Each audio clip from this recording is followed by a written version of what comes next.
Check, check, check. If you're hearing the sound of my voice, that means you're now tuned into Chapter 72 of the Introverted Intuition Podcast. My name is Jeff, a.k.a. the Petty Podcaster. Usually you would hear CR's voice, but I think he's on the way back from North Carolina. Maybe he is back and he just didn't want to come tonight. He my mans, too. That's crazy. Yeah. I ain't gonna hold him, though. It's all good. I got a special guest with me, though.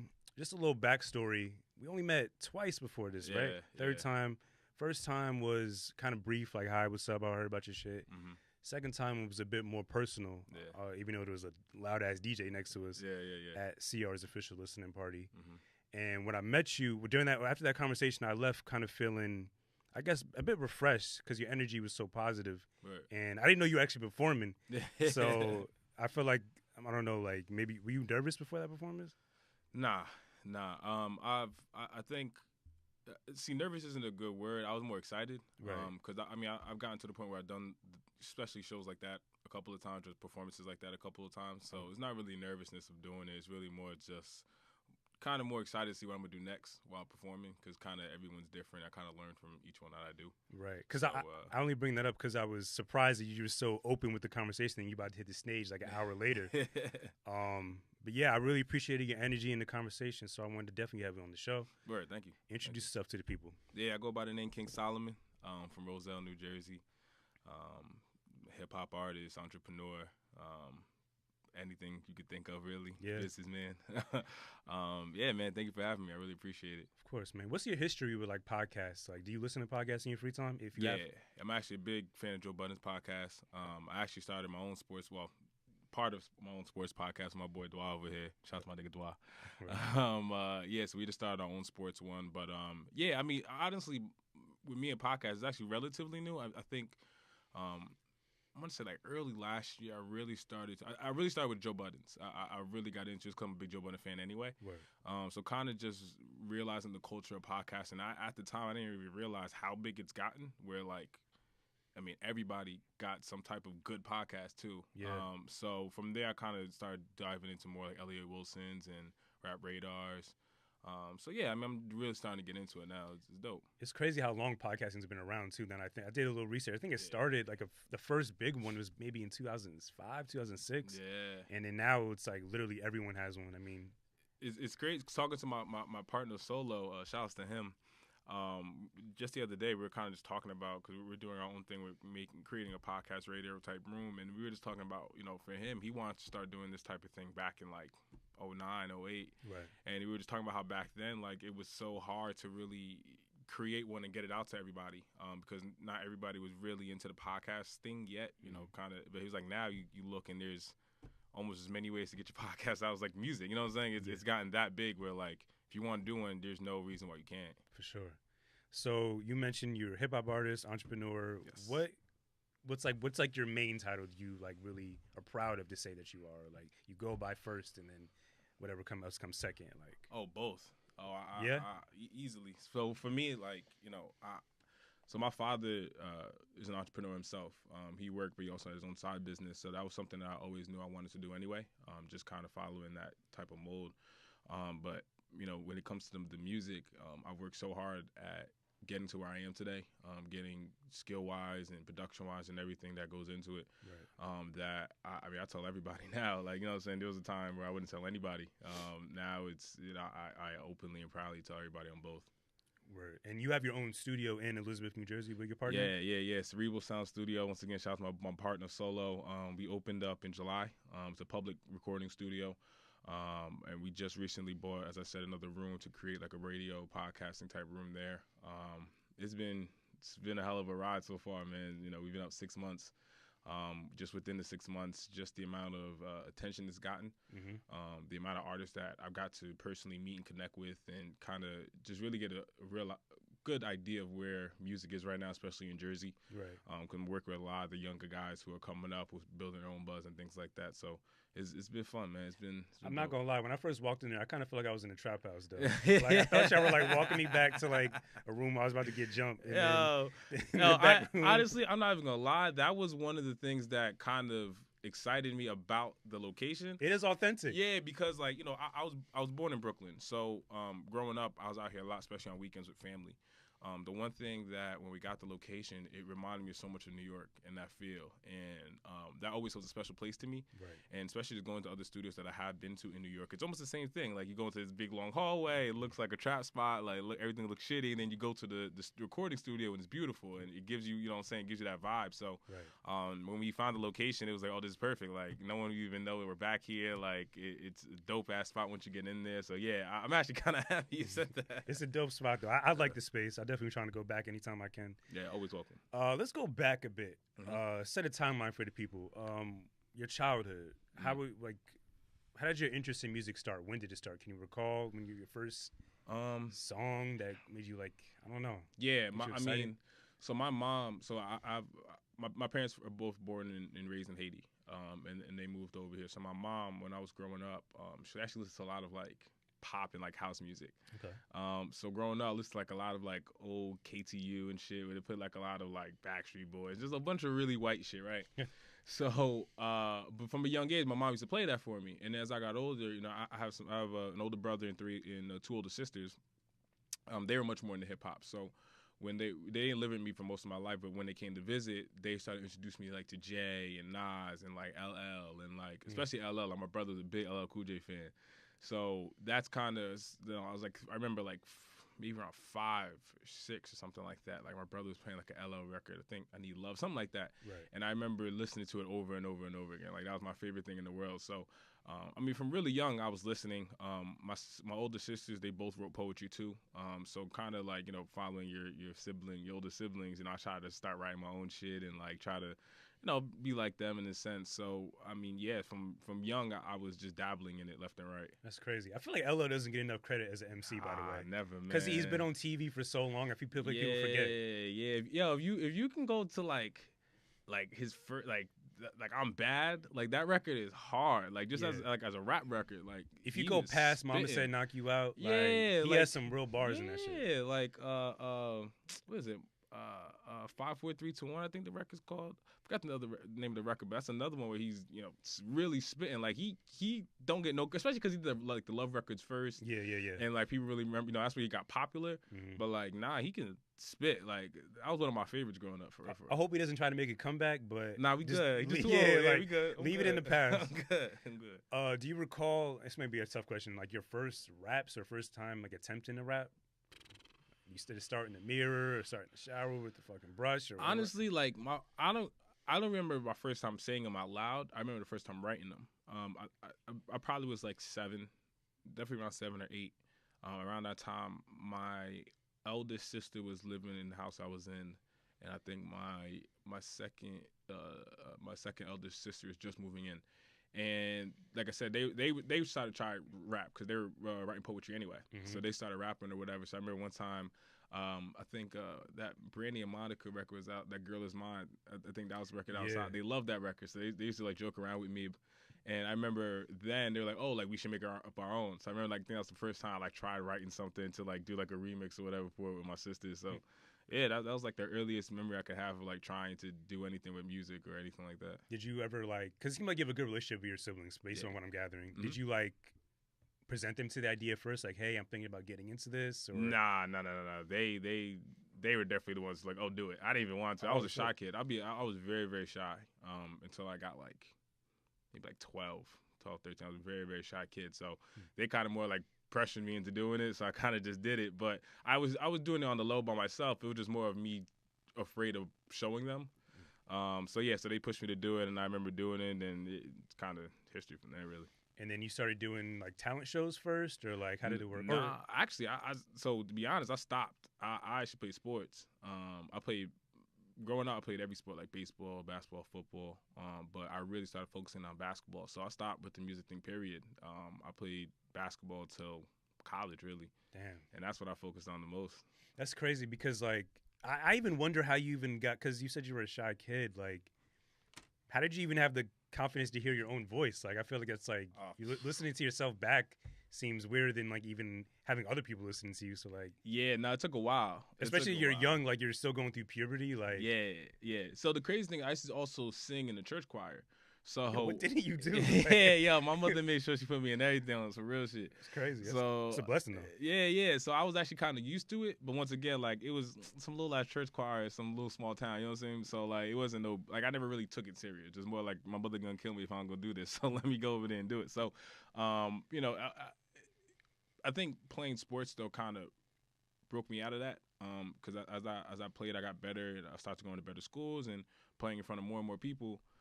So that kind of fear of doing stuff in front of people, it started to kind of go away. But I mean, once I started really rapping though, the first thing I had to get over was my voice. Like it took me a while to just get used to hearing myself through like an audio rather than like just talking, you know? Bro, I put the episodes out. I never listened to them ever again. I never even think, even during like the little editing process, I'd put the headphones on and just hope I'm doing it right. Like, yeah. It's just weird. Yo, I think now since I got the studio, you know, I help out with the engineering and kind of learn all that stuff with the audio from myself. Mm-hmm. So now I go back and listen to my stuff. I mean, even my last project I dropped last year, I don't remember the last time. Too? Yeah, Book Solomon too. I don't remember the last time I heard a record off there, and I love it. I love the project. I thought I did a great job with the project, but I to this day I don't remember the last time I heard anything off of it. Track Real, that's my favorite track off the project. Yeah. Shout out to LJ for that. That was a fun record. I don't know. Sometimes with records, like I listen to the instrumental first, put the lyrics second, and then put it together.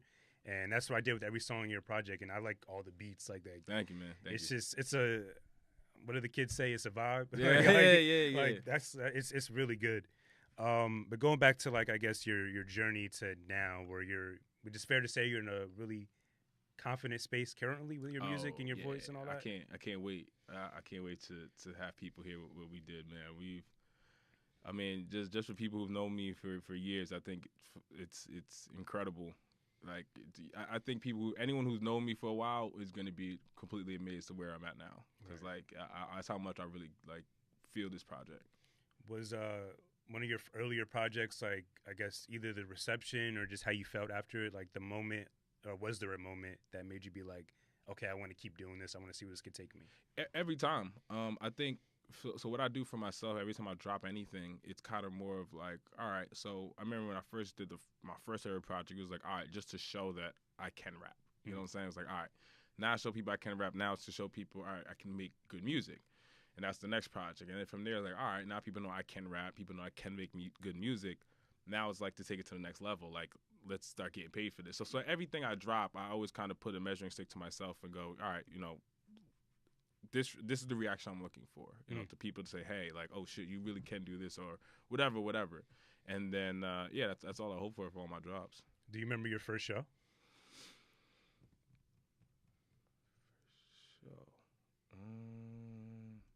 Yeah, I do. I actually did it with, so I don't know if you met Journey. Did you ever meet Journey with CR? I didn't know. All right, so Journey is a dude that we run with still. So I remember this is when I first met my partner Solo. It was like 2.5, 3 years ago. So before me and him became partners, he had his own studio. So I was going there, whatever. Actually, me and CR were going there. And so this dude, Journey, he was one of Solo's good friends. He would keep hearing me when I was making the music, so he was fucking with me. So one day, I did this record called Prayer. He really, really loved it. And at the time, he was putting events together, too. So he was like, yo, like, I need you to come perform this. And at that point, I had never done anything before. And anybody who's ever asked, I always told him no. So I didn't think I was ready. I was like, nah, I don't know, bro. Like, I never done it. He was like, nah, like, you need to do this. And I was like, fuck it. Let's do it. I got to do it eventually. So, we went up there. He had, like, a show. It was probably, like, I want to say, like, 50 people. No, it was about, like, 40, 50 people. And, it's not bad for a first show. Yeah, it was dope. It was the energy was wild, man. It was, you know, I was definitely, that time I was nervous. I was nervous as shit. But it turned out pretty good. I think from there I was like, wow, like I can really do this. Like this is dope. And then you had, I guess, as you went on to do more shows, you had to work on your breath control, everything. Like, man. Do you look at the crowd or do you look past the crowd? So now I can look at the crowd. Now where I'm to the point where, you know, I interact with the crowd. I kind of get people involved. But when I first started, like I would close. I mean, I remember looking at old videos. My eyes were closed for 95% of the performance. Like I was just trying to get through it. You know what I'm saying? Right. So I mean, you know, kind of as I just got more comfortable just performing and doing it in front of people. Yeah, the eye contact, everything, just getting them involved with the performance, with the show, making them feel like they're a part of something. I realized those are very important things. I mean, I learned a lot. Like, I super underestimated how hard it is to put on a good show. Right. I really just thought, hey, man, just put the fucking song on and I recite it. Like, if they like it, they like it, but there's a lot that goes into it to really put on, especially if you're a new act. You really got to work on getting people engaged, even if it's in front of 5 people to 35 to 150. You know what I'm saying? You got to really get used to engaging whoever's in front of you when it comes to performance. So, yeah, getting there. Right. Have you like? I don't know why you strike me as like a scholar in this shit. Like I feel like you kind of you study like certain lyrics and people's performances. Like, do you study other performers? A lot. So for me, like when I get into something, I really get into that shit. Like I really, really take the time to really understand it. So when I really told myself I wanted to do this music thing, I went back to watch show. I would dissect like Reasonable Doubt lyrics all day. Like I would dissect patterns and cadences and just really try to get an understanding of why these people are so good. Right. Like there's a reason, you know what I'm saying? Because a lot of people make music, but there's also a reason why these certain people are advanced at what they do. So yeah, I mean, I take a lot of time with just going back and kind of understanding why certain things sound good. And now, especially with more knowledge with the studio and understanding audio and different things like that, now it's like to a whole nother level. Now I'm like super digging into what fucking plugins they're using, like what when they're punching in, when they're not punching, just all the small details that people don't really realize. Right. I'm super into that shit. I did the same thing before I started this podcast. I would go back and listen to my favorite podcast first episode, and just see how confident they sounded and just see what they were really talking about and see like I guess how the conversation would flow. Yeah. And that really helped me in the long run because it helped me like get that initial start and just give me the opportunity to go because like no one's good in their first episode. Like, no one's good at their first anything. Yeah. But as you listen to the progression, you just can study and get better and hopefully be in the same conversation one day. Yeah, that's all you can hope for, man. There's no linear trajectory to, I guess, both of our career paths. How do you remain focused and confident? Yeah, because I think for me, I always look for like small indicators just to see, what we're doing is worth it. And I think for me, it's, really, really seeing my streaming numbers to see the amounts that I've been at, just to see, people who I haven't spoken to in years reach out to me like, yo, I heard something, da-da-da. I think that's the thing that always amazes me for people who, like, I just haven't had any contact with or, like, I mean, I get random people from, like, different countries all the time hitting me up like, oh, I heard it on Spotify, I heard it on SoundCloud, your shit is dope, and da-da-da. It's those little things where it's like, oh, shit, like, I didn't even realize, like, people really fuck with it that much. So, yeah, I mean, that kind of keeps driving me.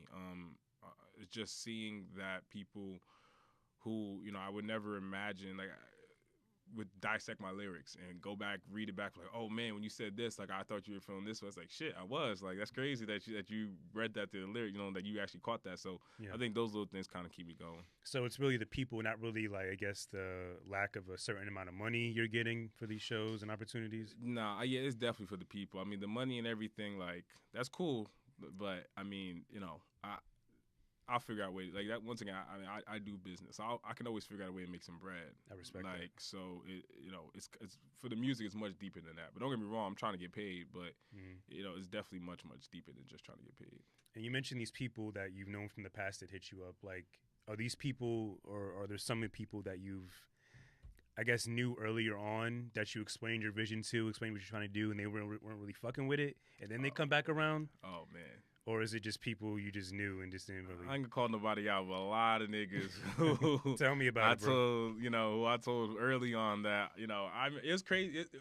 I think now the craziest thing is to me, there's a lot of niggas who I reached out to in the past to work with, and like they wouldn't respond, or like they respond first and don't hit me back. Da da da. Now it's like, oh, if I hit so and so to go do something, like I get a response and it gets done. You know what I'm saying? Like it.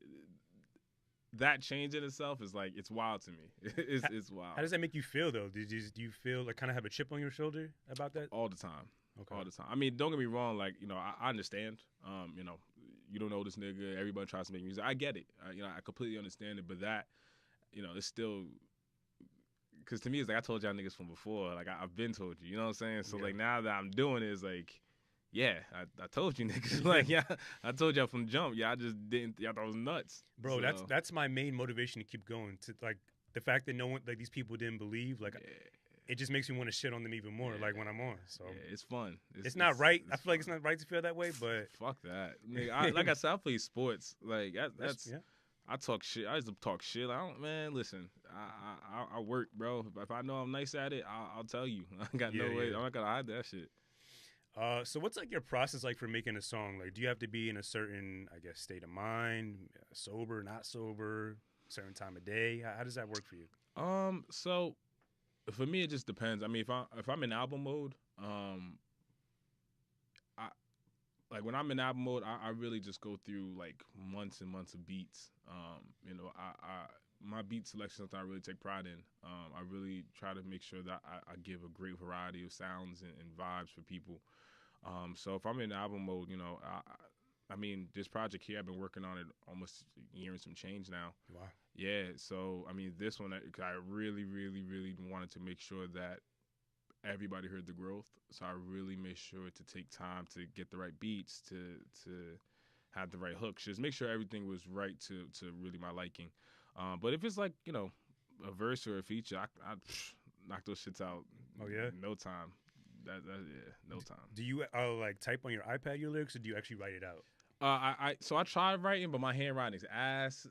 Bro, yo, I just had this conversation. Like, I feel like we've been typing so much, our handwriting gets worse. Yeah, nah, my handwriting is trash, and like I be misspelling words. So I definitely use my phone, bro, just cause it's convenient too. Yeah, man. Anytime I just feel like I want to do something, I do man, I have like a bazillion voice notes and voice memos. Like I have fucking over 1,000 pages of notes in my phone. It's stupid. Just cause anytime I hear something or if I think of a flow or something, I just want to make sure I capture it. Cause I smoke weed, so yeah. I be forgetting shit like crazy. Like, so I make sure I remember that shit. But you most of the time you're high when you record, like, or oh yeah, you gotta be, yeah. Not got to. It's more fun, to be honest. But I mean, you know what? So usually, you know, I find the beat. I always find the beat first. Once I find the beat, cause I don't ever. I know some people just write and then kind of match their words to beats. I don't like doing that only because every beat is his own, really. You know what I'm saying? So like, anytime I hear a beat, I want to create from within that beat. So I usually get the beat and then I start writing.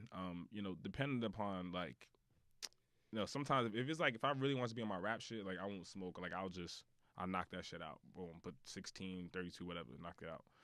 If I'm like on some like, I really want to make a song, like I'll smoke, kind of get the vibe, see how I really feel about it, then kind of go at it with the writing.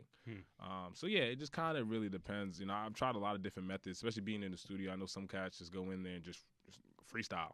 You know, I met a couple artists who just go in there and do it.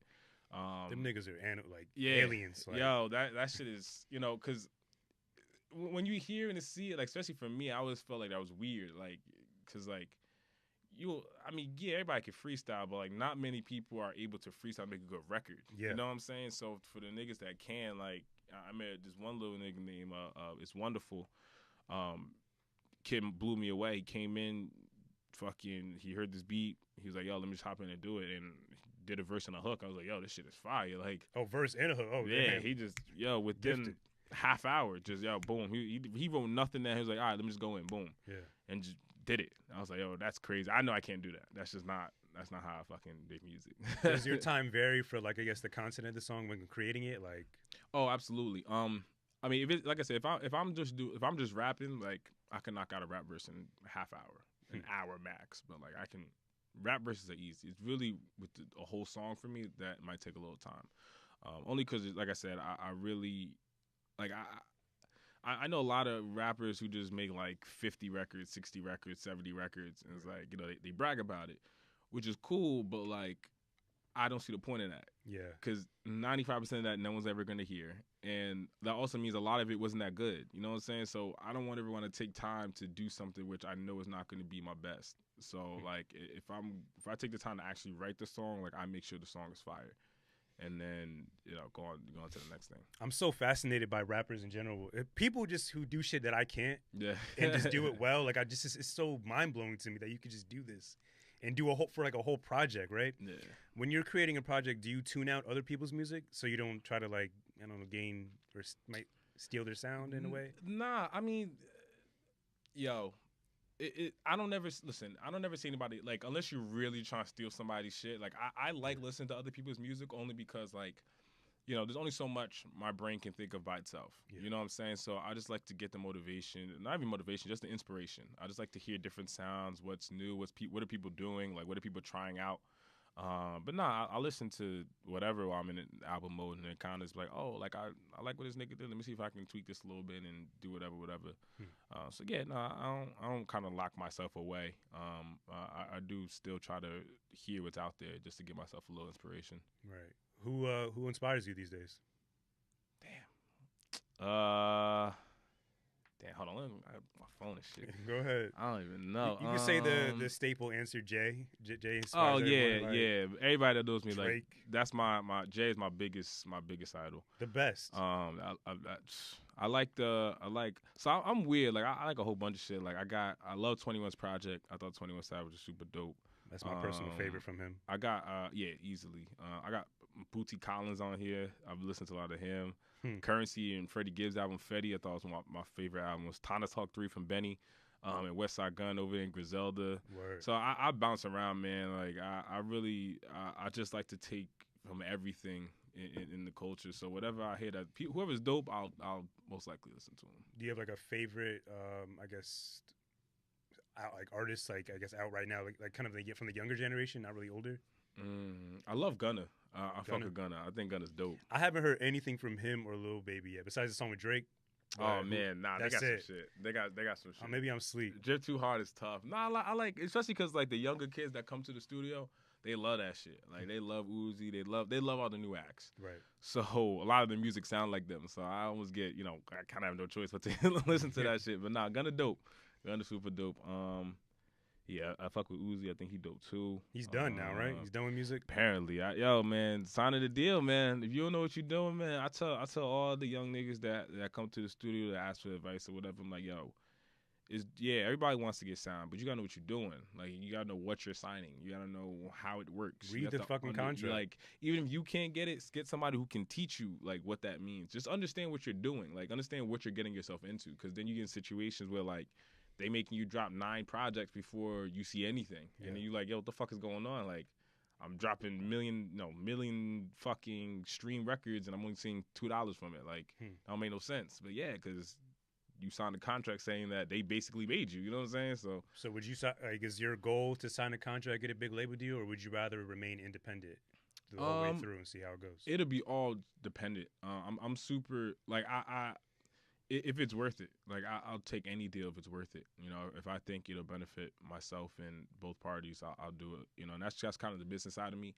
I'll never say I won't sign the deal. If it makes sense, why not? But if it don't, like I never feel the need that I have to. I don't ever feel like, especially this day and age, like I don't feel like I have to sign a deal. Yeah, that's what I'm saying, because I feel like all these internet kids, the Uzis and shit, blew up off the internet. So I figure, why can't everyone do it? Yeah, man. Like I said, it's just about learning. Like, it's just learning the game. Like, if for work, I was doing sales, so I understand how sales works. I understand how, like, it's just, you gotta follow the money. Like, wherever the money's going, that's how everybody's getting paid. So yeah, I mean, if it makes sense, I would. But I mean, I'm chilling right now. I think with my integrity, the way it's set up, I don't think I could see myself going to the music business. Like, just looking at this R. Kelly situation, right? Yeah, it's nasty. These people who knew about all this shit going on, it's nasty. And then his streams go up the next day. Like, I'd rather just remain independent with my team. Yeah, if I were a rapper, I can't rap. It can get gross, man. You meet a lot of shady people in this music thing, man. I'm telling you. Even especially, with the studio, like, you meet a lot of weird people. But, I mean, if you smile, get your shit done, and keep it moving, my G. Like, at the end of the day, like, we ain't got to be best friends. Like, cool, we make music, we'll help you out. That's about it. Right. It seems like you're really passionate about that studio, too, just as much as your music. Like, yeah, it's my baby. That's half my baby. When did that open? July. First week of July. Of 2018. And then people just, how do they like come through and just record? You have to hit you up directly, or? Yeah, so you can hit us on IG, Cerebral Sound, CSS Studios. But when it first started, so my partner, he already had, as I told you before, he already had a studio, so he already had a clientele base. Yeah. So when we opened up, it was kind of those guys who started to come back, but it's in the heart of Elizabeth, so there's a lot of just young rappers and young artists coming out there. So kind of word of mouth to just spread. And now, I mean, we get people all over from Jersey. We actually got a shout out to Obey. She's from Brooklyn. Brooklyn, right? Yeah, shout out to Obey. She's from New York. She come out there out to us to work. We got a couple others from like South Jersey. We just get people from random places come through now just from word of mouth. So yeah, no, I'm just proud of 6 months in for us for so many people to kind of fuck with what we're doing and really, because our vision was always just to make like a home base for people, because it's hard to really find a spot where you can be comfortable, chill, and feel at home to make your music. A lot of these studios, you kind of feel, either pressure to get in and get out, or like you just don't feel comfortable, or like the engineer isn't that great, so but you knew, so you don't really know how to tell him how to make stuff done, like, so we just wanted to create an atmosphere for whether you're a veteran or someone who just started now, that you can go and actually make something dope. You're connecting with all these different artists. Like, could you see yourself having like your own label one day? Maybe. I know we've been asked that question before. The only thing with labels is it's always tough, especially when you're an artist, to take another artist's career in your hands and make it happen. Especially because I think when you become an artist, it's really your own business.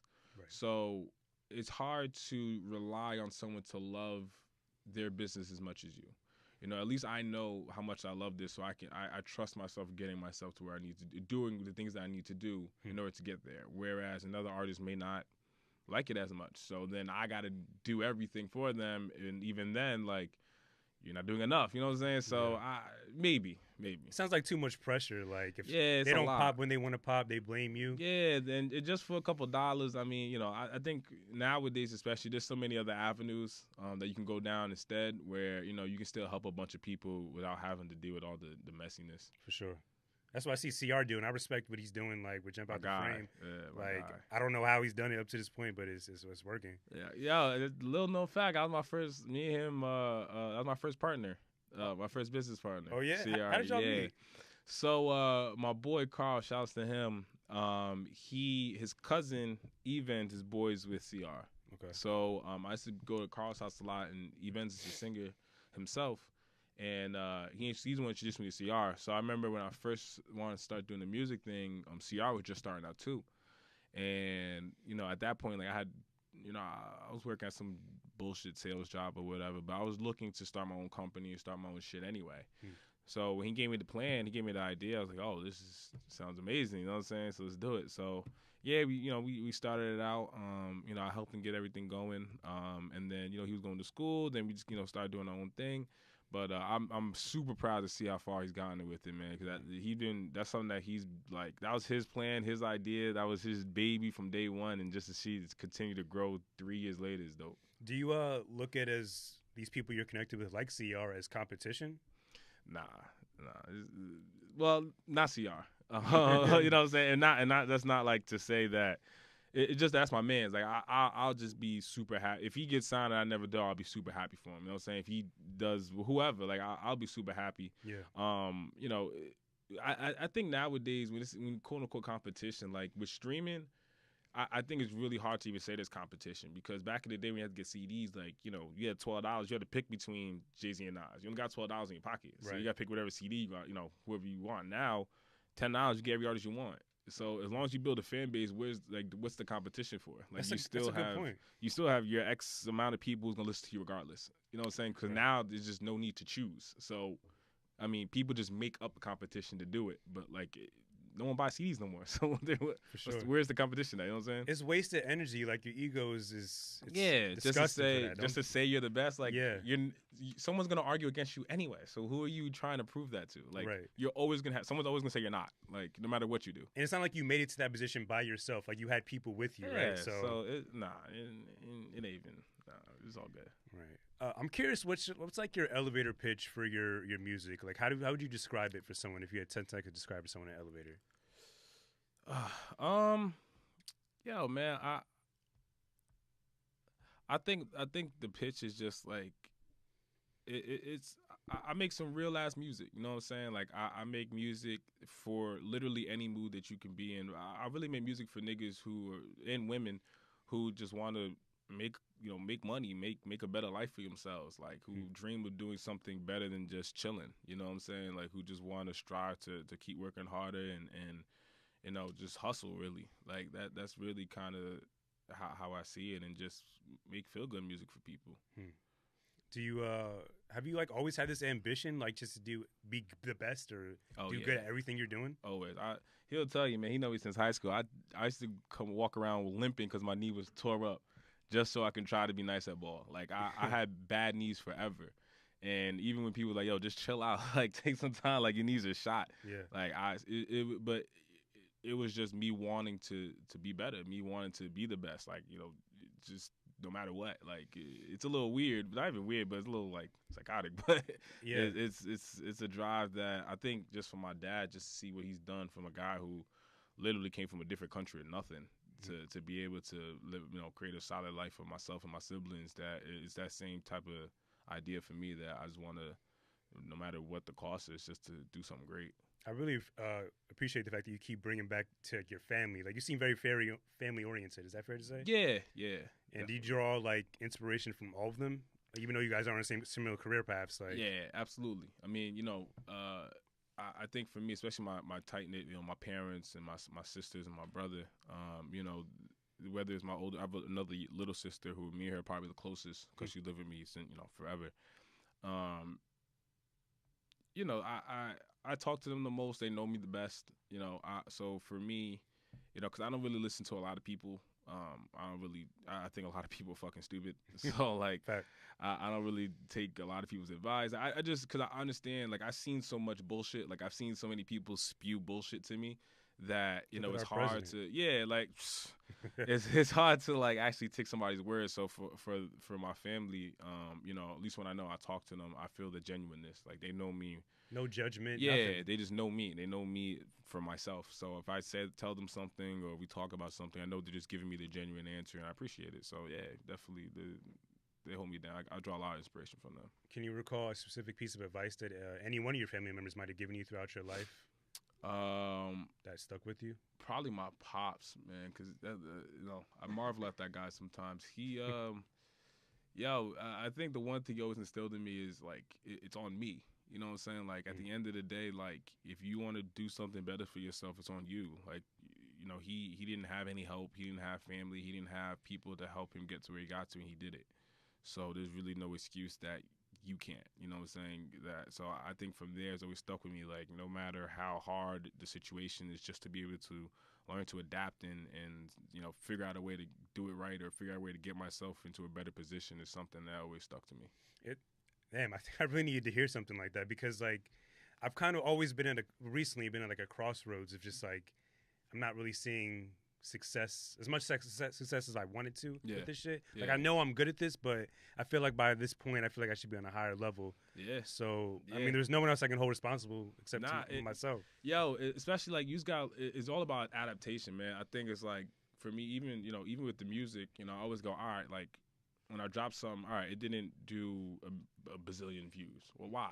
You know what I'm saying? What am I doing that is causing it not to? Am I not marketing right? Am I not doing this right? There's something there. You know what I'm saying? So for me, I always like, especially in this, since I'm so new to it, I like failing just because when I fail, it makes me want to figure out why.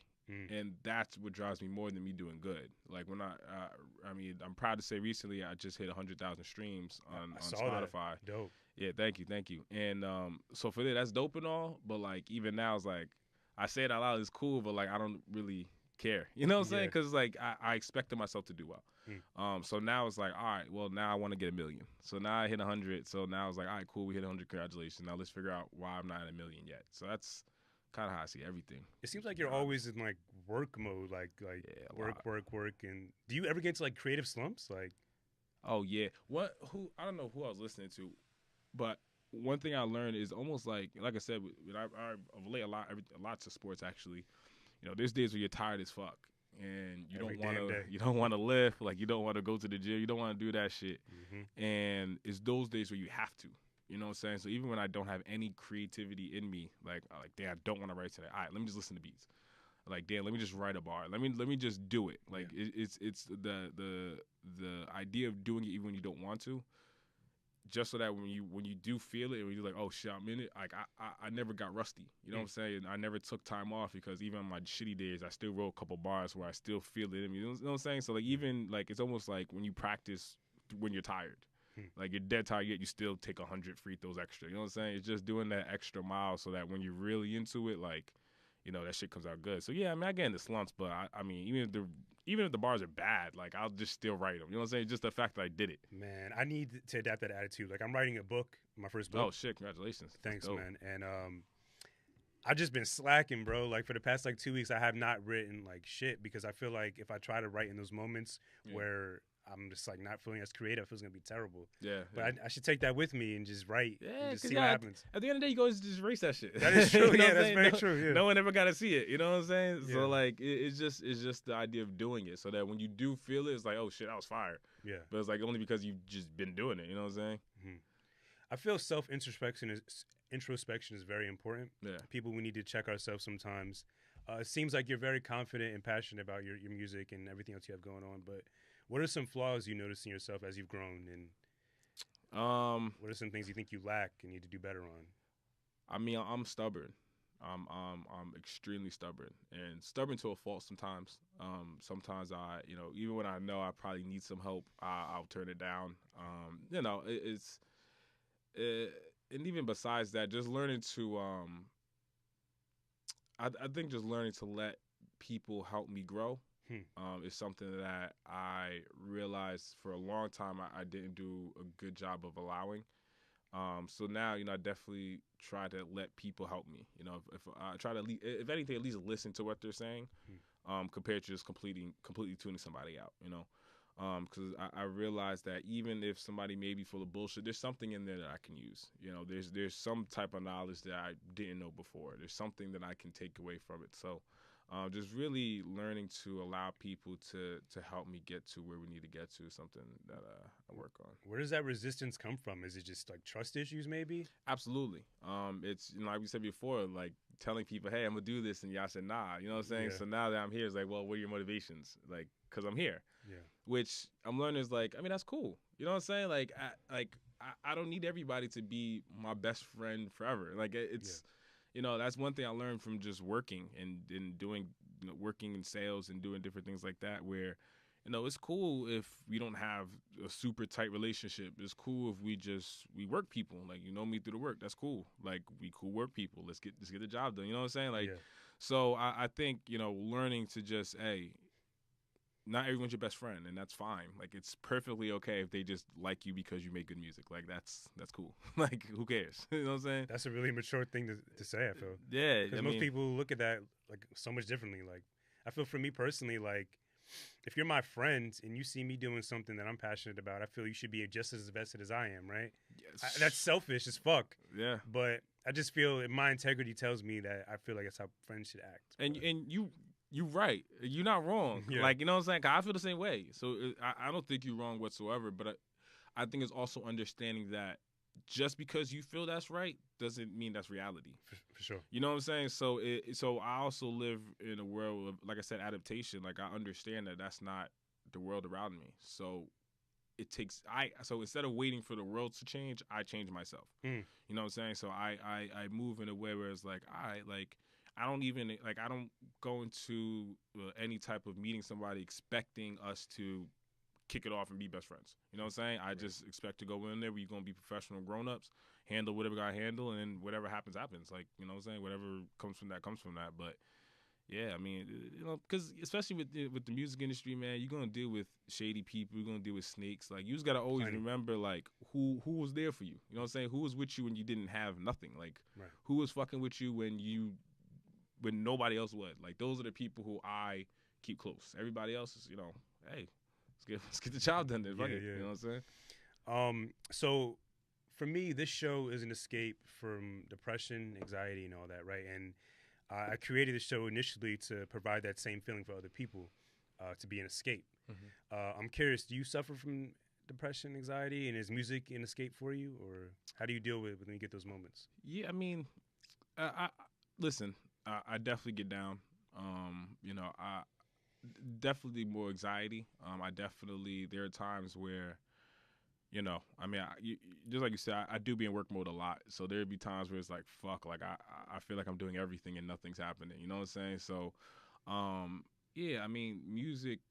That's those are the times. I mean, even with this project, as a whole, there's almost like a dark kind of tone to it. Because at the time of writing it, there was a lot of shit that was going on for me. So I really, honestly, those are my favorite times to write. Because I really get to be vulnerable with myself. And 'cause a lot of the times I'm so busy trying to work and trying to get things done that I don't even give myself time to feel anything. You know what I'm saying? To even, I get so numb because I'm thinking of what I got to do next. Yeah. So, yeah, I mean, the music allows me to kind of really look at shit and go, damn, like, yo, it's okay to be upset that whatever happened. You know what I'm saying? Like, it's cool that you are pissed, or like, it's cool that you sad, or it's cool that you feel whatever. You know what I'm saying? It's like therapy in a way.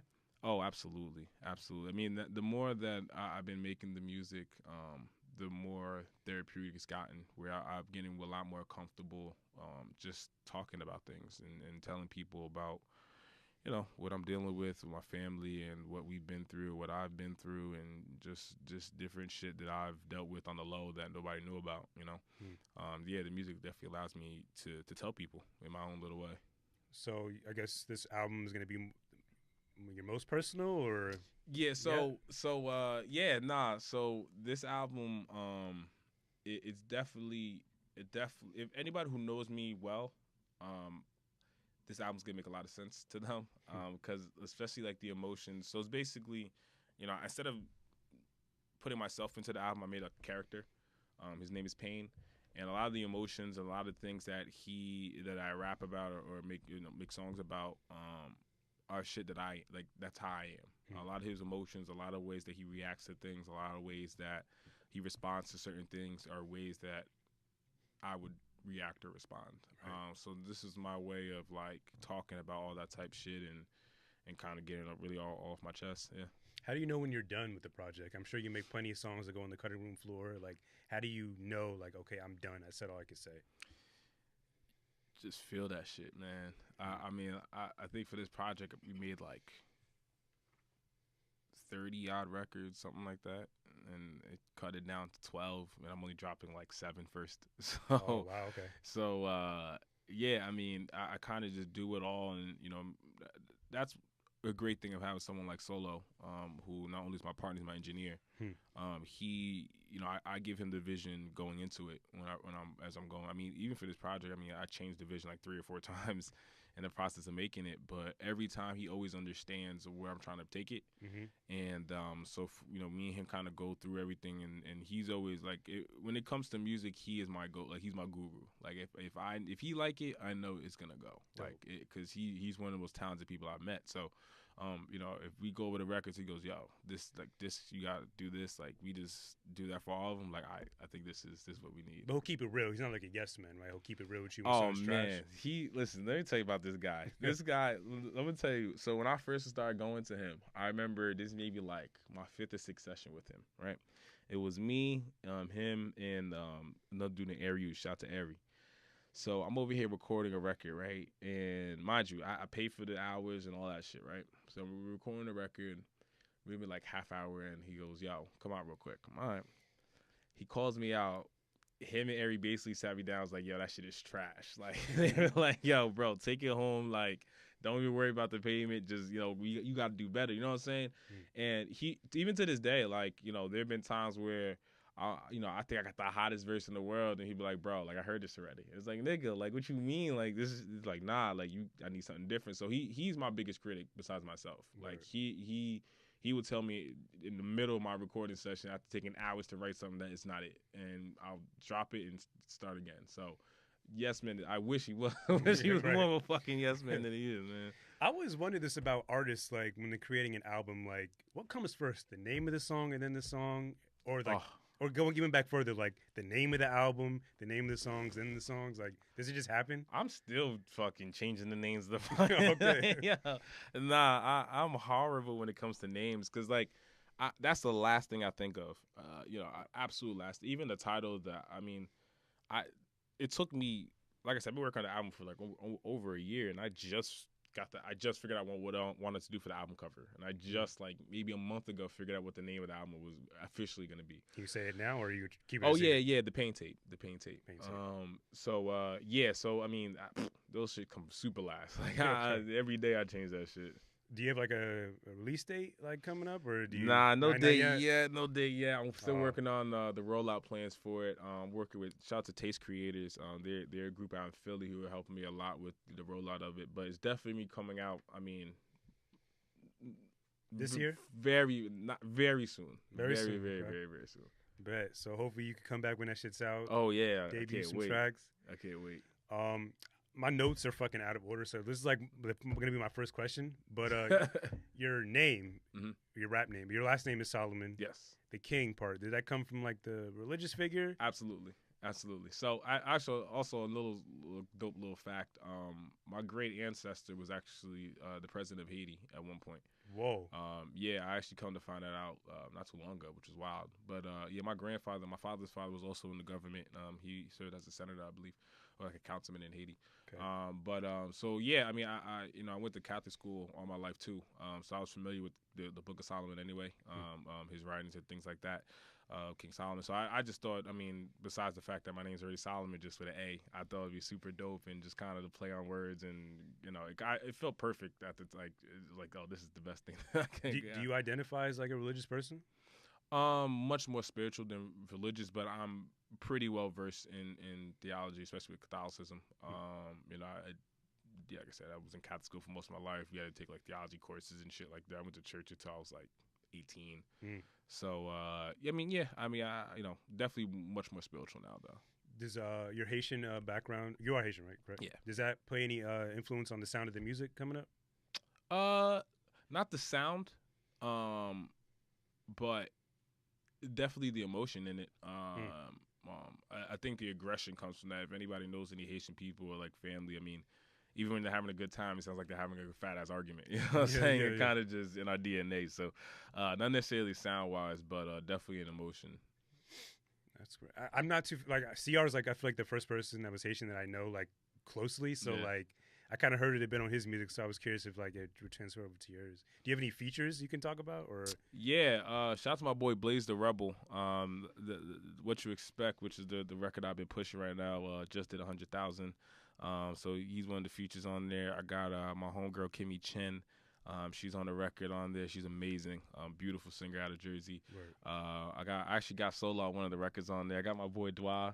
He's on the record on there. Let me think. Is there anything? You need me to come on and do a skit, man. I got you. Yo, I got Journey doing skits. I might have to holler at you, man. I love skits. A little interlude. Yeah, I'm a skit guy. I fuck with skits heavy. It's a lost art. It's like not even on albums at all anymore. Yo, that was one of my favorite parts of albums. Like, I remember growing up, every album I listened to the skits. I remember Tory Lanez had a whole album full of skits. See, that's when you fuck it up. Yeah. There was 2 records in a skit. Nah, but I think skits are, I love albums. I come from buying albums. Like, that's when I was growing up, so all I did was buy albums. So, I love an album where where it's just like a story. I mean, the album I created, I really made it into a story where there's enough skits in there where it flows at the same time. Like it's not too much. It's not overbearing. So you have like all these different people in the studio with you creating these songs. Like, do you take like advice or feedback from certain lyrics and they like take out a lyric and put one in? Like, what's your stance on, I guess, ghostwriting? So for us, like, so we do have a little group. CSMG, Super Sounds Music Group. So it's like 6 of us who've been working with solo for a while, who basically solo develop all of our sounds. So we don't really, not necessarily when it comes to writing. I think when it comes to writing, everybody does their own thing. But to sound wise, we definitely help each other out a lot. When it comes to melodies or hey, I think you should do this with the beat here. I think it sound dope. So, yeah, we definitely give each other a lot of input. Shout out to all the guys, Prophet, Skirt, Kimmy, Chris, Benz, Solo, Journey, everybody. I don't know who else I'm forgetting. Yeah. But everybody really, we always play each other's. I mean, we always are there. Really, we're always there when the other person's recording or doing whatever. So we hear something that we don't like, we say, "Yo, this is not it," or yeah. But when it comes to the writing, though, I think writing should be kept to you. Like, so you're anti ghostwriting? It's fair to say that shit is so weird to me for a rapper.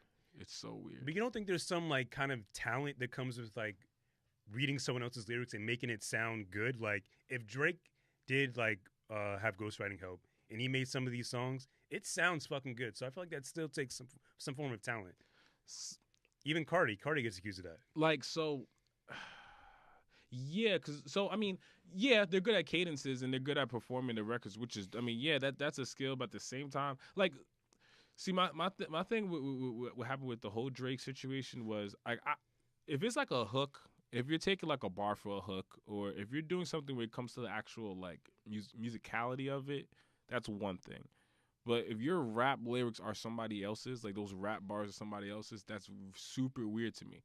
Because like I said, I have older sisters who were around when hip hop was getting popular in New York, was starting.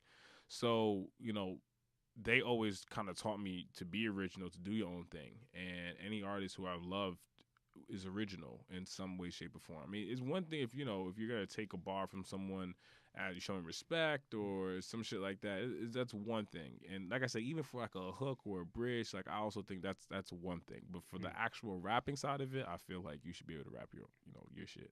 I mean, it is. I guess it's technically plagiarism, but yeah, it's mad. I'm okay with it because like this shit sound good at the end of the day. Like, yeah, I mean everybody is. So like, see, but my thing is don't be selective then. You know what I'm saying? Oh, yeah, so yeah. like don't get mad at someone like Drake and then because everyone does it. Like don't like if Kanye you're gonna fucking does it. Yeah, if you're gonna feel that way, like be mad. Then don't listen to a Kanye album ever again. Like you know what I'm saying? Like everybody does it. So I mean, if you're cool with it, cool. And then but don't come at niggas when you find out they got a ghostwriter. That makes no sense to me. Right. Like pick one nigga. What are your thoughts on Kanye? We just brought him up. Man, that nigga. Man, listen. You cool off him? I'm cool. I'm good. I'm super like that Yandy shit. I'm good off of it. Yo, that Ye album wasn't even that good, and like I'm not a fan of that. I thought it was his worst. I think that's his worst album. No, it's his worst project. But that song, "Violent Crimes," that shit's hard. But see. Yo, and Ghost Town. When you compare greatness to greatness, right? If I'm comparing Kanye to himself, that project's ass. I'm not gonna compare Kanye to fucking some new artist. Like I'm not doing that because Kanye has placed himself amongst the legends. Because if we're gonna be critical of a bad Eminem project, if we're gonna be critical of a bad Nas project or something like that, then we gotta be critical of a very bad Kanye album. This was not a good Kanye album. I think Kanye's best albums stop at like Graduation. Everything that's after, I think, is trash. See, and that like which I'm cool with that too. But like, I look, my Dark Twisted Fantasy, I thought the production was insane.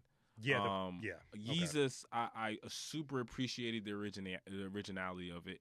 Even the production of that, I appreciated it. The Pablo, the same thing. At least you can appreciate it. Fam, we only listen to Pablo for Chance's verse. That's it. Nothing else, yo. I'm telling you. I can at least as the musicality of it, I can appreciate. This Ye album sound like he basically had all the joints that didn't make it to those projects and put it onto this one. Fam, no, I think the story behind it was they had a whole other album, right? But then they made all those songs, like, I guess the week before the album's supposed to come out. You could hear it. It sounds rushed. It sounds like he, was like, all right, this, it just, I don't know, it doesn't sound like a Kanye project. I was very, very saddened from it. I do like Kids See the Ghost, though. I did like the Kids See Ghost project. I like it better. I feel like we give Cudi too much credit sometimes. I'm not going to lie to y'all. Past the first album, I think we give Cudi too much credit. Yo, but Cudi, a lot of these niggas sound like Cudi though. Cudi ain't like, the sound is good, but like in terms of like content, he ain't really saying shit. Like, I'm not feeling nothing when I hear Cudi. He's hit or miss. Cause he did that rock album, which is I don't know what the fuck that was. Right. I didn't like that rock album, but I like the I forgot the album. I think it was his last album, maybe, or maybe 2 albums ago. One of them, but it was all right. I mean, I'm not a super duper Cudi guy, but I do like Cudi. I like his sound. I'm not gonna lie, I do like Cudi. Right. I just think everyone should just follow Jay and age gracefully in hip hop. It's hard. Eminem, he's done for me. It's hard, man. Nas, till further notice, he's done. Yo, I didn't think the Nas album was that bad though. Like, I never want to hear Kanye and Nas again, bro. I hear everybody kill it, and never. I hear it. I play it back, and it's not. But here's my thing, right? Nas, he's hit or miss when it comes to albums anyway. I think he's proven over his track record that he can either give you something that is an all-time great, or something that, we kind of side-eye a little bit. But we give him a pass because it's Nas. So, I mean, I thought the Nas year, it wasn't, I just didn't think it was horrible. Like, I thought he had worse projects. That was kind of my thing. I was kind of surprised that everyone hated it so much. I don't know, just to be gone for so long and then come back, I don't know. But I blame Kanye. I also blame Kanye. Yeah. I still blame Kanye for that. Fuck that. Yo, don't work with Kanye if you get too big. I'm telling you, don't do it, yo. Don't do it. So... I want to get into, I guess, some current events right quick. Did you see that Chris Brown was arrested today? They let him go. They let him go. Oh, he got out? Yeah, I actually checked that when we were downstairs. Okay. Yeah, apparently the girl made the whole thing up. I'm curious what you think. What was your thoughts on, like, all these rape allegations and the Me Too movement? I mean, as you get bigger into the entertainment business, you're going to be around more women. Yeah. Backstage. I mean, you have a girl, but. Yeah. I mean, do you fear, like, any of these interactions with women who just can blatantly and outright accuse you? So, it's such a weird thing for me because, I do have 3 sisters, right? So, sure. I super, in a mom, so I super feel for women. And I feel like every woman should at least be heard at bare minimum. I do feel like at bare minimum, if a woman feels she was violated, she should be listened to. But at the same time, I don't feel like we should just kill people because of an allegation. I mean, we live in a society where, I mean, we see one thing and it's a mob, it's a lynch mob. Like, we don't even, forget context. Like, we just see a 5-second clip and we feel like we know everything that happened in that moment. You know what I'm saying? Guilty before proven innocent. Yeah, I mean, but it's gotten to the point of just insanity now, where, like, you can see, like, one little thing and now we're talking like the person's the worst in the world. So I just feel like we need to be careful, but at the same time, I am happy that at least women are being heard. I do think that for too long, I know a lot of dudes myself who, I kind of give side eyes to, like, they a little too aggressive when they drunk, or like, I even remember growing up where, like, we'll go out and I'll try to dance with a girl. She'll say, no, I'll let it go. My boy's like, oh, nah, just grab it. And I was like, nah, like, relax. Like, it's not that deep. You know what I'm saying? So, I definitely, I'm happy that, like, we starting to call out the creepy dudes to chill out. But at the same time, like, I just don't, there are a lot of people. There are still people who make up shit. Like, and I feel like that can't get lost in all this as well. Right. I think we just need to do a better job of just waiting to see what happens and letting the story play out. But I like I said, though, I am happy that women getting a shot now. Do you think social media played a part in, like, this over aggressiveness and just lack of understanding how to speak to women? Like, because you're talking to people through your phone the whole time, but when you actually see someone in person, it's different. Like, yo. I think social media is weird, bro. Like, because, I mean, I remember a time without it. So, like, my little sister, she's 20. She's grown up in it. You know what I'm saying? Like, her whole life she's been involved in some type of social media. So, like, even seeing her interact with people and shit is interesting to me. You know what I'm saying? Like, everybody is so into, like, Instagram or Twitter. And the thing with Twitter, like, I like Twitter, but at the same time, it's like, I also feel like not everybody should have a voice. Like, I really do feel like not everybody should be allowed to say something. Like, your opinions don't matter. Yo, like, some people need to, like, shut the fuck up. Like, you can't just say anything and then, like, yo, really, if you can build a following, like, which building a following these days, if really isn't hard if you're doing, like, some bullshit page. If you're making, like, some fake page, you can build a pretty decent following. Yeah, and they can say whatever. And then somebody would just believe it just because, like, they seen you said it. Like, it's insane to me. Word. And, like, anybody can just say something and people will agree with it. Like, that shit is crazy. If you get enough retweets, what you say is the truth. Like, God, like, who the fuck cares what, like, Bill whoever said? Like, I know you. Like I never heard of you since yesterday. The fuck? I can see you clapping back at your fans and they talk some disrespectful Oh, shit to I'm gonna be petty. Nah, I do it. Yo, I go on Twitter if I see like a big racial event. Yeah. I go argue it with fucking racists on Twitter all the time. Yeah, that should be funny as hell. They be getting mad as shit. That should be great. Have you dealt with like any racism in your life or discrimination? Oh, of course, man. Of course. I mean, that's a shame that you have to say, of course. Like it's literally normal. I mean, shit. We went to all white high school. I mean, we went to all boys white prep school. Like all boys, damn. All boys white prep school. Like my man, like yo, mind you, if you was black in that school, you either played a sport or you was dumb smart. Like that was it. Like there was no normal black dudes. You was either dumb smart or you were an athlete. Other than that, you were white. Like sorry you went through that. I mean, yo, listen, man. You know what it is, bro? It's America. Like that's the country we live in. So if you can survive that, like you can survive anything, really. But like, yeah, I be hearing white people say N-words left and right, like it's cool. Like, listen, I had a cop one time when I was younger. Fucking, we were playing. It was me, two of my boys, and a girl. She was white, right? We were playing ball across the street from my man's house. So we was about to go back to my boy's car and drive home. I had some cop try to give us a jaywalking ticket because we didn't use the fucking white. I'm like, nigga, what? I feel like that's not even a real thing. Yo, I don't think it ever was real. Yo, my boy, his name was Scott at the time. He was like, wait, that's a ticket? He was like, that's a real thing still? He was like, yeah, I can give you a J. Like, he was really trying to bother us because we crossed the street. Like, that's when I really realized, like, oh, shit, like, they don't like black people some places. Like, for sure. Especially in Jersey, man. How do we even stop that? I think about it all the time. I think white people really have to stop racism because they started it. Yo, it's what I've learned is it's just pure ignorance, man. Like, I've met so many white people who have never even talked to a black guy before. Right. Like, I met white people who I was their first black interaction. Like, who've openly told me that. And that is insane to me, that you have not ever interacted with a real black person before. Yeah. Like, so, I mean, no wonder you think no wonder you think whatever bullshit you think. You know what I'm saying? It's like, it's just pure, it's a lack of education, really. It's just people are either on purposely or not on purposely, or not on purpose, just not willing to take time to understand someone that's different than you. Right. And as black people, we were forced because we had no other option. You know what I'm saying? We had to understand white people because we were fucking slaves. You know what I'm saying? So like, whereas white people never took the time to do the same. You know what I'm saying? So that's why like we have some people say so much bull. Like, yo, not even too long ago. I remember I was at some little party, whatever. And long story short, my boy was drunk, so he was bugging, so we got him a ride home. And I was like, this white kid that was there, he said something to the effect of like, oh, that's why I have black friends or some shit like that.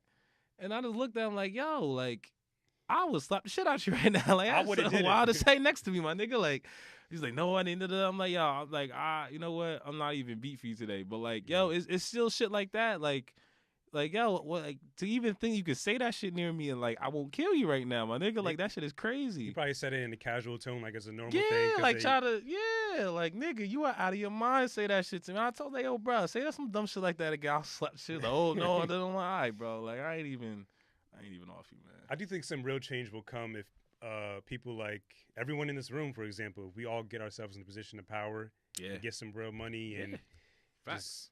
We can make that change. Nah, facts. I mean, I think at the end of the day, like I said, man, you know, if they don't want to take the time, we got to make them. You know what I'm saying? We us as people, we got to make sure we get our wealth. We got to make sure.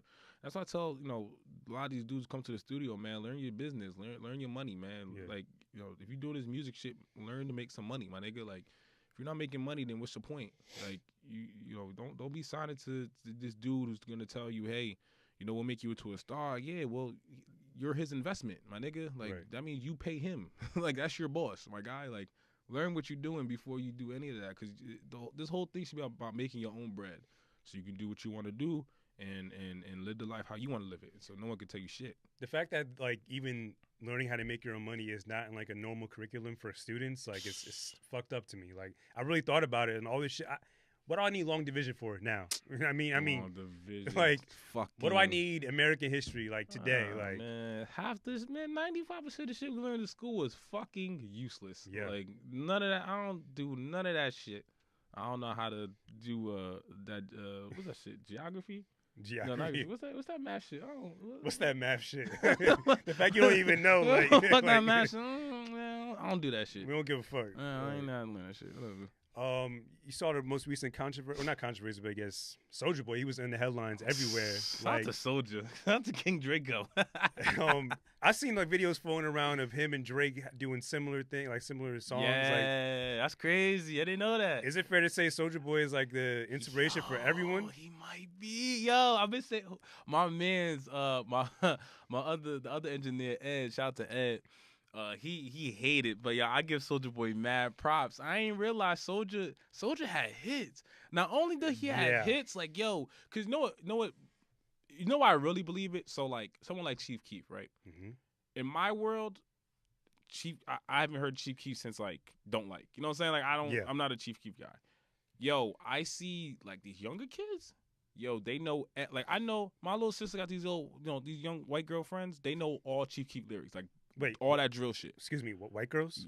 All that Chief shit. Keef lyrics? All like so it to me it's like it's like I understand like just because I don't get it like they got a crazy influence and I mean Soulja Boy really proving it. He's still bugging though. He still is ripping niggas off. I mean those console shits are nonsense. Like mad people telling it's nonsense. But I mean, hey. Get your money, my G. I kind of wanted to cop one just to see if it was a real thing. Like, bruh, I've seen like 90 million reviews of all of them saying, yo, you can get the same thing for $200 cheaper. Oh, like the same exact console. But I do hate how people are ripping on him because at the end of the day, he is a black entrepreneur trying to make it, right? Word. But people were literally shitting on him every platform he was on, and I didn't understand. So, like, I mean, I don't like that they shitted on. I don't like that they made it into a joke. Right. That's what I don't like. I thought some of the points were valid though. I mean, you are kind of scamming niggas, but in your same breath, half the shit that you're wearing is a scam. Like, if you got Yeezys on, those shits are scams. You know what I'm saying? Like, yeah. I mean, you're right. He is doing some bullshit, but if you're gonna allow it to be scanned by fucking half the shit that you do on a regular basis, don't get mad that the black guy doing it. Like, that doesn't make any sense. For sure. You know what I'm saying? If you're going to be that person, then be mad at everybody or be mad at whoever is doing it and who, everyone, not just because, Soulja Boy is doing it because we laugh at Soulja Boy. Like, that don't make no sense to me. But he is scamming niggas. He stops That's a fact, man. I hope he does. I hope his business does well. I hope the system sell, but I'm cool off that. I just want to know how long he wore the headband for, the Gucci headband. Yo, that shit was attached to his fucking head. Yo, that shit still look all crumpled up and shit. Shout out to that Gucci band. Shout out to it. That shit probably stink, my nigga. Like, that shit done though. When you get famous, like, because it's gonna happen. Like, do you see yourself with like mad chains, Gucci headbands, selling consoles? Nah. I'm definitely gonna have a bunch of businesses, but so when I used to work at a credit card processing place, right? Okay. Small company, but the two owners were there all the time. Both of them multimillionaires. They dressed like every normal white person you see on the block. You would have absolutely no idea they had money. You go outside, they had the brand new Lambo in the fucking parking lot. Brand new. Shit looked like I'll never forget it. Shit looked like it was fake. Like that's how like official that shit looked. Straight out of an ad. So, I was lucky enough to be able to talk to those guys, and one of the things I really learned is like, yo, when you make real money, you don't have to show it. Like you really you actually don't want people to know that you have that much money. He was like, it's actually a bad thing when people know because then, everything changes. Where something could cost $5, now they want to charge you $500.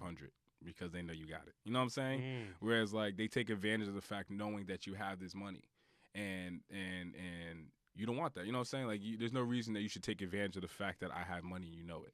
So I mean, don't get me wrong. I'll have a couple nice things here and there, but I'll never be the type of nigga who's gonna have like 90 chains on and like just flaunt. Like I think it's fucking stupid. You're making yourself a target. Yeah. Like come on, stick up kids gonna like. Nah, never. That's where my mind was going when you were saying about the white guys, why they don't wear the chains and shit, because you're a fucking target. Like, people will see you, they will rob you. Yeah, what you think? They gonna let you walk around that Lambo with the 90 chains on? Fuck no. Like, I'm not paying $90 million for security all the time. Like, fuck that. No, I ain't got no money, my G. I'm broke like you, my guy. I respect it. Did you happen to see the Fire Festival documentary? Yeah, I saw both. I saw the Hulu one and the Netflix one. I only saw the Netflix one, and I lost my shit, man. Damn, Ja. Yo, Ja's going to jail, Ja. Damn, Ja. Yo, the Hulu one made him look a lot worse. The Netflix. See, the crazy thing is, that's why I watched both, because I wanted to compare the two. The Hulu one, like, really called him out his name. Like, if you watch the Hulu one, he basically said, like, not only did Ja know it was bullshit, he even, like, there's, like, one dude who was on there, I think he was from the island, and he was like, Ja, like, pulled him aside and asked him, like, yo, like, can we pull this off? And this was, like, 2 months before. He's like, nah, bro. Like, we're never doing this. Where the Netflix one didn't mention any of that. So the Hulu one really had me looking at Ja crazy. The Hulu one had the actual guy, too, the Billy guy. They interviewed him and shit? Yeah, he was on there, too. Yeah, it was. But the Netflix one, Ja's fucking standing next to the guy saying, this is my business partner, blah, blah, blah, mad proud. And now this nigga tweeting, like, I was bamboozled. I've been watching them. I've been looking at like, the tweets. fam, I'm get like, the fuck out of here, And Ja. then on top of that, at the end of it, they were like, oh, Ja. I don't know if they said on the Netflix one, but on the Hulu one, they said Ja created another company which was basically based on on that same idea, like the Fire app. Yeah. He said Ja made another company which basically took the same premise, which is basically another app where you can go and book your favorite artist for, through the app. This is why 50 clowns this nigga, yo, because he be doing dumb shit. That's why when I was reading his tweets, I'm like, I don't know, bro. Like, I feel like you knew something, my G. Like, I get it. You probably didn't go into detail because you probably didn't feel like you had to. Yeah. But my G, you wasn't, like, you ain't get caught off guard like we did. Right. You know what I'm saying? Man, prayers for the people who didn't get their money. That lady at the end killed me. I feel bad for that lady. They started to GoFundMe. I saw. Yeah, heard it passed the limit too. So I hope the guys should get it and everybody get paid, man. That shit. Yeah. Man, that shit's real. Somebody gotta get beat the fuck up. Man, somebody gotta get beat. Be careful who you work with. That's all I'm saying. Facts, especially for something like that, man. Because there's a lot of scammers. That Billy nigga is crazy. I can't. When he said they were handing out cheese sandwiches and water, I lost my shit. I'm like, fam, I would have been sick. I would have been really sick. Nah, but it's kind of funny that you sold your whole life savings to go to some stupid ass festival. But at the same time, some of these people were rich, right? So I don't even feel bad for them. Like, you be all right. Yeah. You straight. Take that cheese sandwich and rock. Yeah, that's your dumb ass get. Thinking you about to go party with Ja Rule. Shut the fuck. Right? When did Ja get mad buff too? Yo! Oh, that's jail. Jail, right? That's tax invasion joint. Yeah, he did like 2 years, I think, right? Something like that. Yeah, that's he need to go back, man. That's a jail body, B. I know a jail body when I see it. So tell me, what are your goals for 2019? What you got coming up besides the album? Like, anything else we can look out for? Yeah, we're gonna have the podcast room set up. So shout out to anybody who want to do radio podcast in Jersey. Holla at us. We got I got the project the Pain Tape 1 and 2 coming out. Then I'm gonna drop another project after that. Shit. I got a lot of backlog. So we're gonna kind of unload a lot of that this year. Other than that, man, it's gonna I hit 100K. Hopefully, the goal is to hit 500 next. And then just to see where it goes, kind of from there.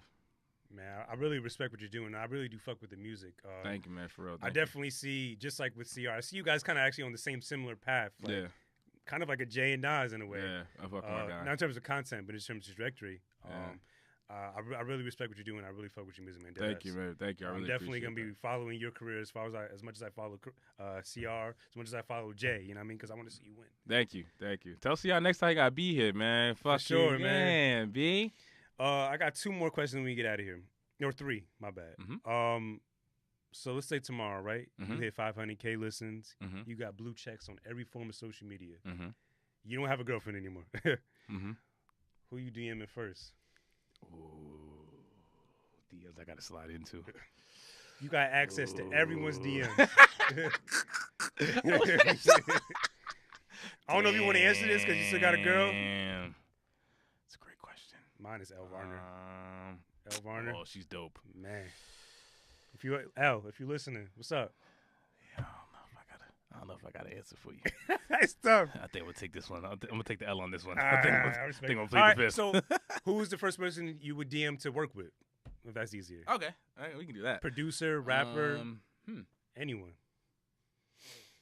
Oh, Andre 3000. Is he on social media? Would that go through? Would that DM go I through? hope Big boy. Somebody got his email or something. I'm gonna find a way. Somebody got it. Andre? Yeah. I respect it. Easily Andre. I think we made something crazy. I think he's a bit overrated, but I respect it. Ooh, don't do that. I think he's a bit overrated. Yeah. I'll argue for hours. Yeah. I think Big Boy got him one more records than Andre got him, but what? Yeah. What? Which ones? A majority of what's that? Hold on. Andre had the better verse on Players Ball. That's a fact. Andre had a better verse on Elevators. I think it was. I think the entirety of Andre had a better verse on fucking International Players Anthem. Andre had a better verse on shit. I'm gonna keep going. I don't know, man. What was it? The Whole World. There's the name of the song. My favorite Outkast song is West Savannah off Aquemini, and I think Big Boy ate him on that entire album. Honestly, ate him? I think. Damn. I think that's when Big Boy was really in his bag on some shit. And even going forward, the solo career, Big Boy's still rapping. We're splitting hairs. We're definitely splitting hairs. Yeah. Because I'm not gonna take anything away from Big Boy, but I don't know if you can say eight. Listen, I will say this. I do think Big Boy is super underrated. Right. I will absolutely say that. But I don't know if I can rock what you're saying. I feel like Andre's more melodic, like not in terms of like bars, bars and melodies. I feel there's a line. Andre's top 2 storytellers of all time. Who's just one? the artist storytelling 2 and 3. Fucking. Fam. Andre fucking. You said he's top 2 storyteller? Yeah. How many stories he told us about all the projects? Oh, my God. Like, I mean, go through the verse. We can go through verse by verse. He'll tell you his whole life. Miss Jackson. I mean, wait, so you say he's top 2. Who's number 1? Number 1 storyteller. Nas? Yeah. That's fair. Nas would be my one. I think I'll go Nas, Andre, and just to give a third, Cole. That's tentatively. Cole, yeah. Tentatively. New Cole track dropping tomorrow. Hopefully it's good. I can't, he finally got a producer that's not him. So thank God. Yo, J. Cole. Yo, I ranted about this shit on that one episode. Yo, hopefully he listened. Yeah. I just want to hear my son. Yo, because we get it, Cole. Like you fire on your own beats. We get it. We want to hear something different from you though. Like, please. I just want to hear you with somebody else. Like take keeps. Like just give me somebody. Like, but nah. I'm excited actually. I'm excited to hear the project. I love the song. So you would hit up Andre 3000. Hopefully he would respond. Y'all do some magic. That's your choice. Wonderful. All right. And for my book, the concept of the book that I mentioned earlier, right? Mm-hmm. So it's called A Personal Dictionary. Each chapter is one word, and in the chapter it will contain the actual definition, my definition of the word, and then my experiences with it. So I've kind of been asking random people if they could just tell me one word to describe them that I could use in my book going forward. So I was wondering, what word could you describe yourself or your art in one word? What would it be? That's good. One word.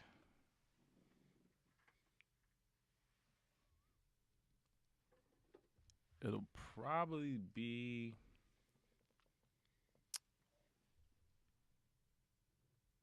It's tough. It'll probably be independence.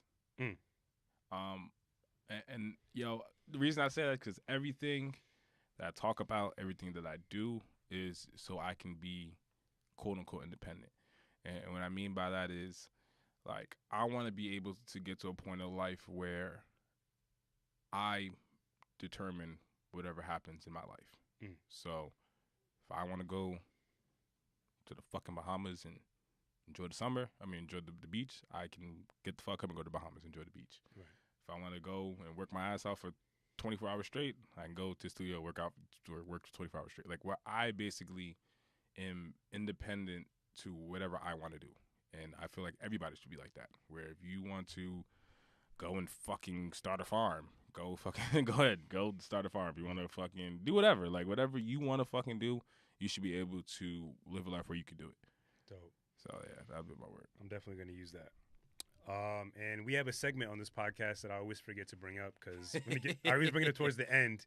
and I always forget. It's called the Don't Sleep segment, right? Okay. So everyone usually who's on the mic usually gives something people shouldn't sleep on, whether it's a certain food or movie or advice. Or for me, my Don't Sleep segment, this is don't sleep on like the things that we take for granted. And I mean for that is like our eyesight, right? Our hearing, our sense of touch, our sense of smell, right? If I couldn't see, I wouldn't be able to do this podcast, right? If I couldn't hear, I wouldn't be able to hear things you said tonight. So just don't take those things for granted, because there are people who don't have their sight, people who can't hear, people who can't feel, people who can't touch, people who aren't even here, right? So I just feel people shouldn't sleep on that, because nothing lasts forever. Yo, that's crazy, because I wear contacts. I'm actually blind as fuck. Shout out to my man with the glasses. I feel you, bro. I'm blind as fuck. Crazy. So, yeah, if you can see without glasses or contacts, appreciate that shit, because, yo, these shits are expensive, and it's a pain in the ass. I believe it. What is something someone shouldn't sleep on this week? Mine's not going to be as deep, but I'm looking at Dwight when I say this. Don't sleep on my New England Patriots, okay? Oh. We done told y'all from day one we was going to do it again. And what happened? We did it again, okay? I told him on our podcast we was going to do it again. What you tell me? Chargers are going to win. What you tell me? The Chiefs are going – well, we didn't talk about that yet. But you told me a lot of things that were incorrect, okay? I don't sleep. And also, but for real, though, the thing about the Patriots where I really like them, though, and this goes for everything, I always say about adaptation, I'm very big on that. I'm very big on, I think it's so underrated and important for people's lives to learn how to adapt. Because, the world around us evolves so rapidly now. Yeah. Like 5 years ago to today is crazy. You know what I'm saying? Like, that's only 5 years. Right. So, like, 5 years ago, shit was so much different than it is right now. So, I think nowadays, people – actually, I think one of the things that we lack, we don't do a very good job of adapting to the times and accepting that, shit is changing like that, and we got to be able to move with the changes and learn to grow and progress with the changes. And you feel the Patriots have done that? Hey, man, 9 Super Bowls, baby. What y'all niggas want, man? What y'all want, cuz? We got what else y'all need, baby? We're going to the nighttime, bro. I don't tune into football like that. I'm gonna take your word for it. Hey, yeah. I know Tom Brady's a racist. That's all I know. Hey. He had a MAGA hat in his fucking locker during an interview past his last game. We won't talk about those things. What you mean? You can't be a fan and not acknowledge it? Hey, man. Oh, you one of them niggas. I told you I can't see. I told you with glasses. I ain't see that picture. I respect it, man. You want to shout out your social media? We get out of here? Yeah, King Solomon _ that's SALOMON _ on everything, Instagram, Twitter. You can find my music on all of them, Spotify, Apple. Make sure you get the single, What You Expect, featuring my boy Blaze the Rebel. Like I said, we just did 100K, so fucking hyped about that. Yeah. And make sure y'all get the album when it's dropping. The Pain Tape Part A is coming out very, very soon, I promise. And thank you, man. Thank you for having me, man. This shit was fun. This shit was dope. I'm glad you enjoyed yourself. I'll have all the information listed in the bio of the podcast, too, in case people didn't catch that. Yeah, word. As always, YouTube viewership, thank you for watching. It's very small amount of you, but I see y'all. I love y'all. Wherever you consume this podcast, whether it be Spotify, Apple Podcasts, SoundCloud, whatever rating system they have, please utilize it, because it definitely is nice to see those ratings. It definitely gives me the motivation to want to keep going. And yeah, thank you so much for listening. Oh yeah, real quick, the What You Expect podcast. We dropping episode 2, 3? We dropping episode 3 Thursday. Oh yeah. So if you like sports, fuck with us. Okay, I'll put the link to that in the bio of the podcast too, and then send them over. Shout out to my boy Dwight Vocals and Marcus. Solomon, man, thank you again for coming. Thank you, man. Thank you. Thank you for listening, everybody.